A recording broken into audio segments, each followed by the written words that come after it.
What's up, guys? Welcome back to Making the Season. I know I haven't posted in a while. I do apologize. There's been a lot of stuff going on in my life. One of them is my job. The second one is my kids, and then my wife just had surgery.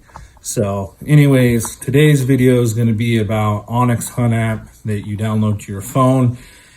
You guys that don't know what OnX Hunt is, which a lot of people do, but some people don't, try it out. Go to your app store.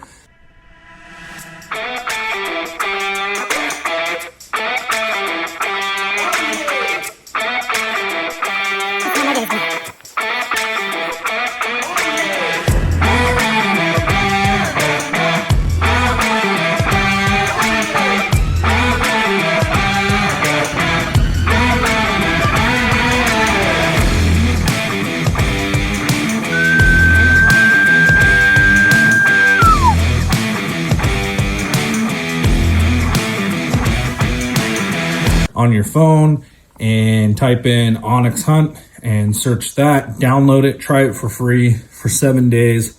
I suggest you guys do it while it's hunting season, because that's going to be the best time for you guys to actually get into using the app and experimenting with it. With that said, anyways, I'm going to get into this video and I'm going to show you guys what I do personally during, or not during, I guess before the hunt season's even here. My process of aerial scouting on OnX maps and Google Earth and stuff like that. And I'll just go through my process on how I do it. You guys probably seen the thumbnail. It's kind of how it's all set up besides the arrows, obviously. I'll go into an area and on OnX and actually mark all my north-facing slopes in between the water drainages as my bedding areas. So anyways, I'm going to go over here to the laptop that I have set up on the table here and show you guys exactly what I kind of mean when I'm using OnX maps. You can use it on your laptop. If you type in OnX maps on your laptop, you can also save these waypoints from your laptop, iPads, whatever, and then they automatically transfer to your phone app. So when you download the offline map for your hunting area, it's already all saved there. So anyways, I'm just going to get into it. I'm going to show you guys a couple things on what I do and show you kind of my setup. One thing I do look for, like I said already, is I look for the north-facing drainages that have water in them. And I'll just... right here is I click this button here. Kind of gives me an idea that there's some water here. And what I do with my waypoint when I set it is I say I wanted to set a waypoint. I would go down. It gives you a bunch of options actually, bike, bedding. We'll just say bedding area. I'll hit the bedding area, which brings that over here, and then you got these colors to operate for. So me personally, I use blue for water because there is a water icon. I'll show you guys that real quick. And the water icon's all the way at the bottom. I mean, you got a lot of icons here that you can use. There's the water icon. If this was a watering hole here and OnX shows that there's water there, I would click that, which it's red right now, and then I'd go down here and I would turn it blue if that was water. But in this case, it's not water, so I use my bedding areas. I mark it as black waypoints, and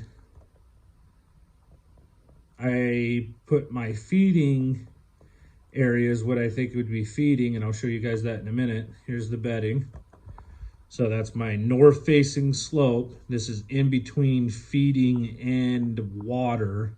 And I'll show you what I mean by that. So here's a prime example of what I'm talking about here. So I got water here, feed here, and how I know there's feed there is when you zoom in, I look for, see all these down trees that are on the ground right there? That tells me the canopy is opened up and there's some feed in there. So that's how I know that there's some food source. So we got food source, water, and then right here, a thick patch of timber on a north facing slope, it's bedding. So the next drainage over there, there's some more feed. Looks like right here, there's some more water, right? And then I just keep going over, and then there's some more bedding areas, which those are the waypoints that the one waypoint I just made, which I'm going to delete one of them. Bedding. So you guys kind of get the whole kind of picture here. You got water down over here. You have bedding on this ridge. You have some more food source. You got bedding. You have more water over this way. Right here, some more water. So we got bedding, water, and food. So the first week of September, if I was you guys, this is what I do. This is what I focus on. The third week of September, I would focus on doing your cow calls and everything. I do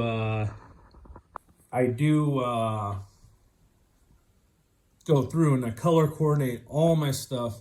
I make all these waypoints for the areas that I'm going to be hunting. I mean, that way, so when I'm out in the woods and stuff, I already have an idea of what the landscape, where the water is. Sometimes I'll highlight the water drainage depending on the area, kind of see where it all goes. In some other areas I won't. But that's how I aerial scout using OnX maps on my laptop there. And I'll show you a prime example of highlighting the water over in this other drainage real quick. Exactly what I'm talking about. So I have the water, all the water paths marked coming down. I kind of have an idea of where the elk are going and kind of how they're rolling around in this area. But every year, every summer, once I find an area that has elk in it that I've already aerial scouted using OnX maps on the laptop, and then also I'll get into Google Earth and look at these same areas because Google Earths might give you a different image, like my hat rack up there, just kind of turned into my hat collection.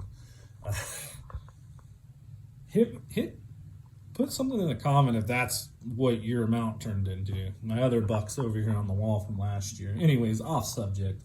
Let's go ahead and get back into this. I mark that area and then I go scout it. So when I'm up in the woods, you never know what your game plan is going to be.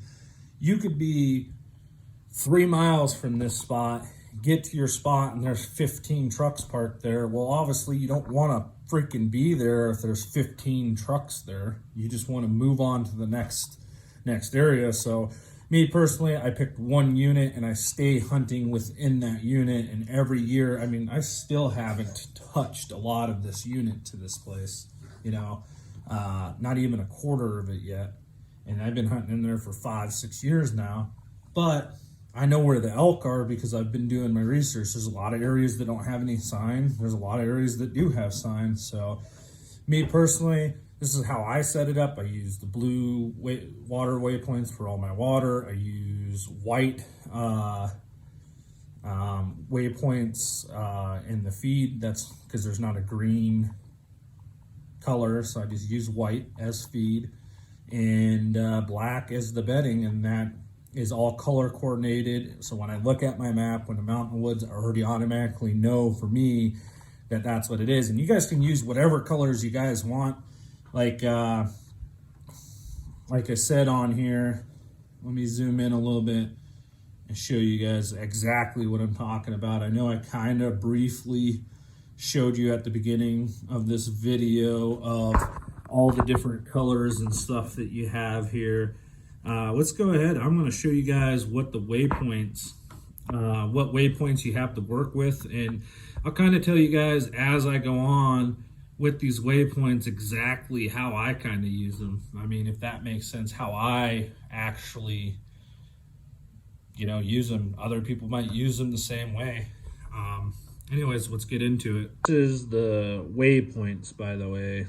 I'm just going to slowly go down so you guys can kind of see the options of all the waypoints that you guys can actually use while using your OnX Hunt layer or Hunt app on your phone. You got location, axis, antelope, arrow, ATV, bear. We gotta highlight this a little bit. You got bedding, you got your bike, you have your blind, blood, boat ramp, bobcat, buck, cabin, camp. Just keeps going on and on and on. I mean, it even has your cow elk waypoint, coyotes, your does, your elk, your ducks, your doves, all that good stuff. But here's the list of all the items.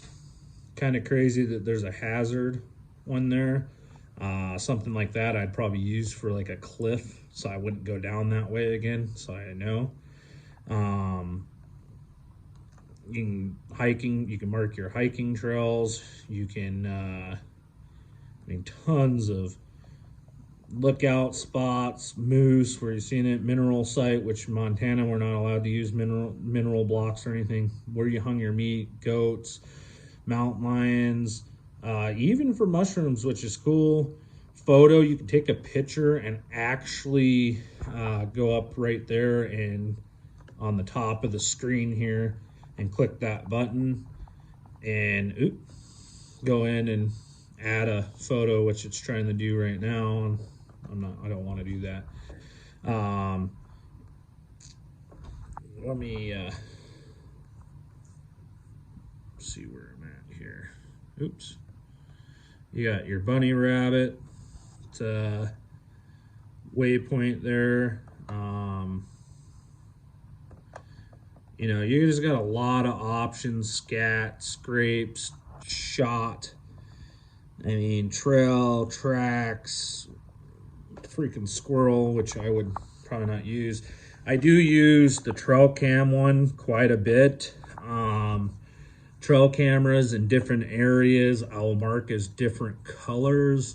One area might be yellow, the next area might be red, one area might be blue.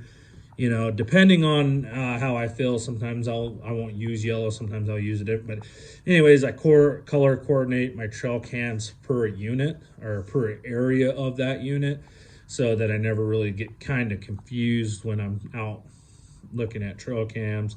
You got signs, you got wallows, which I use wallows a lot. Water source I use a lot. Wolf, upland bird. You have a lot of good options here. You just go down here, and these are all the other different colors that you have. You have, obviously, if you guys can see them right here, it looks like you have two different types of, this one's kind of like more of a maroon color. So you got two different types of red, white, brown, black, yellow, blue, etc. Anyways, here's my trail cam waypoint that I just did just now. Let's just say that that's a wallow, and what I would do in this case is I would leave it red, or sometimes I'll mark a wallow yellow. So there it is, yellow, just so that it stands out on the map when I'm looking at it, so I know exactly where I'm kind of going there. Like I said, up on the waypoints there, you can mark this. You can switch it to whatever you want. Tree stands right there. in a good pinch point, you know, whatever you want. You've seen some tracks there, you can mark it there. You've seen a sheep, you've seen an antler there, which all you guys like I do go out shed hunting, that would be awesome to use right there. I mean, they even have Sasquatch on here, so if you guys see Bigfoot, you can really put him down, which is kind of funny. Anyways, there's the water system that I have marked. I'm going to delete that. You have the option of deleting them. Say yes, because I didn't see no sheep there and I don't have nothing there. So, you know, no point in having a waypoint there. But anyways, I hope this video actually helps somebody out with OnX Hunt. Maybe you're already using it, or maybe you want to use it in another way there. I mean, I use Onix quite a bit, especially if I'm sitting at home being bored and there's nothing else to do. I'll jump on here and I'll just kind of pre-scout around and go, okay, maybe this year I'm going to go check out this spot. So I'll have that one area and I'll have my bases covered in that whole area for elk, A, B, C, D, E, F, G, H, I, J, K, L, M, P, all the way through the alphabet, so that if I go out hunting, I can hit spot to spot. When I go bugling, I'll go bugle one area, I don't hear nothing, I'll move to plan B, plan C, until I get an answer, and then I move in and we just kill them. So we had some pretty good luck this last year. Talked to a lot of good bulls using this method. And anyways, I hope some of you guys put this to work. I mean, you can use it for bears, whatever you want, birds, deer. I'm going to start leaving some trail cameras out this year that I'll have more videos coming to my YouTube channel for those as well, doing a little review on them. I'm going to put 5 trail cameras down in a spot, down in a wallow, and then I'm also going to try seeing if I can get some more pictures of some decent, well, not decent, really nice mountain muleys. There was a whitetail buck up there in the mountains last year. It'd be cool to get him on there. But anyways, I'm gonna use the same recipe that I put together here, color coordinating and all of it, marking all the water, and just going through and marking all my areas like I just showed you. So anyways, thank you guys for watching this video. Hit the subscribe button, hit the bell so that you're reminded when my videos get posted. And all you guys that are already subscribed, I appreciate you guys. Thank you. Give this video a thumbs up. The more thumbs up it gets, the hotter it gets, the more it gets played, the more people get to see stuff like this. So if this helped you out, hit the subscribe. If you guys have any comments or any questions, just write them in the comments and I will answer them to the best of my knowledge. Till next time, thank you for watching Making the Season.